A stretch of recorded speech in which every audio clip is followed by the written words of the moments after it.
This is the single most hated Magic product ever released. As hated as this product is, a pack of this on the open market right now sells for $381. And yesterday, on this channel, we opened one. The comments were a combination of absolute hatred, bile. People just despise this product. And then some people asking what it is. So I wanted to examine this product and figure out what it is about it people truly hate so much. Magic 30 was released in November of 2022 to commemorate Magic's 30th anniversary. It was a pack of 4 booster packs in an elegant box like this.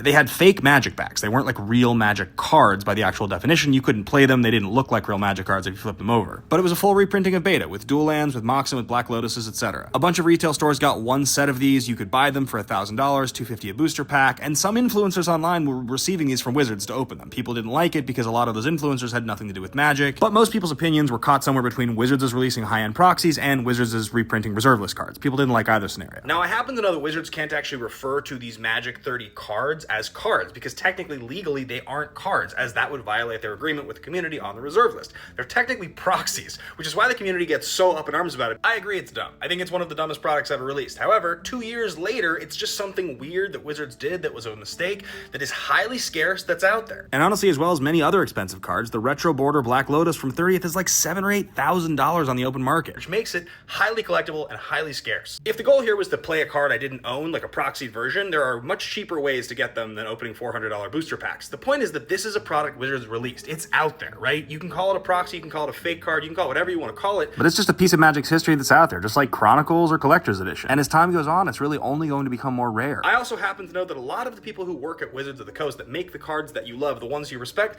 didn't really have a whole lot to do with this product. It was kind of a weird product, it was kind of a disaster, and they will never do something like that again because it was such a disaster. To summarize, it was very fun to open this booster pack yesterday. I'll probably open another one of them at some point on this channel because it's kind of fun. It's like the gambling aspect of opening expensive booster packs. Do I think the product was a mistake? Absolutely. Do I wish that it didn't exist? Totally. I'm just more interested in the product as a collectible than an actual technical Magic card. Artist proofs are fakes by that standard. You can't play them in standard tournaments.